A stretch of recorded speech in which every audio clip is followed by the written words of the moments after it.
Hello, this is Alex at the Stadium. Today is Thursday, June 4th, 2020. I'm going to talk about some Yu-Gi-Oh! Here. I have a box of the new set Eternity Code. Sorry for people hoping I'm going to open this on camera. I'm not. But I do want to talk about something that Yu-Gi-Oh! Has done for a very long time, and they've sort of done a lot of tweaking and stuff as the game has evolved, and constant new cards and strategies have been added to the game over the years.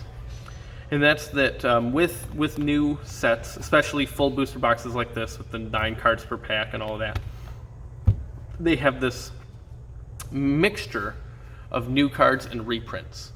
They could be, obviously reprints would be of existing archetypes. A number of the new cards are going to be for entirely brand new archetypes, but also a lot of the new cards are going to be adding support and other variants for existing archetypes.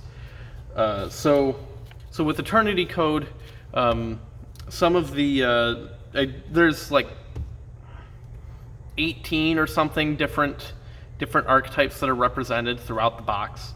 There's a lot. It's sort of the culmination of this series of the show. And as the box implies, one of them that gets a lot of support is AI in this in true Konami fashion, ridiculous thing here. FA Einl showdown, little blurb on the box.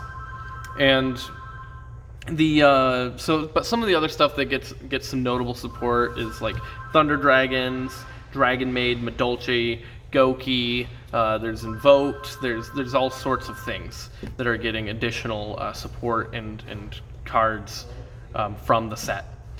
But there's a couple of new archetypes as well. There's Codebreaker and there's Nemesis.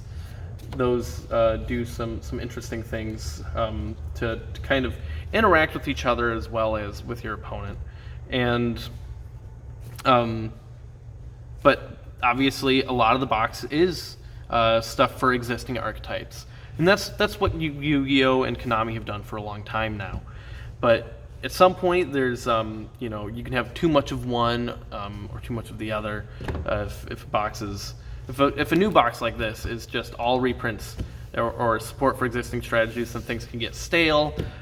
Yes, it's nice to have increased availability of staples for archetypes, or even new tools for them if you really like them. That is always exciting. But at some point, you need to have something fresh and new in the game, especially when there's no rotating standard format, for example, like there are in many other trading card games that have been around for as long as Yu-Gi-Oh! So what would you like to see in this mixture? Half and half? Maybe like 2/3 reprints and extra support for additional things, 1/3 brand new stuff to then be able to split off from in future boxes. Where do you think is the right sort of ratio? I think that if it's half and half, then I don't want to say the game would change too quickly, because I don't think there's anything wrong with change in the game, but especially Yu-Gi-Oh! Is known very much for its power creep in the game, where just new cards keep getting better and better and better and better, and it's a way to keep the game genuinely exciting. It's exciting to have upgrades to your deck that are really noticeable and strong. But at the same time, if these new archetypes just keep taking over everything that you could possibly be doing and doing it better than you ever could, then why buy into a deck in the first place, right? So it's difficult to find the balance. I think that maybe the 2/3, 1/3 thing is probably closer, and that generally seems to be about where they line up.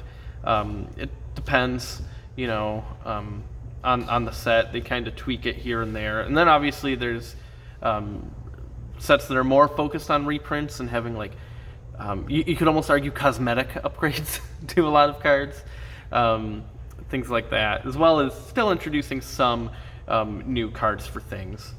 But there's different products for different things, of course, and that's one thing I think they do really well, is diversifying their products. So let me know what you think. That's me for today. Just had a quick one, and I'll talk to you tomorrow.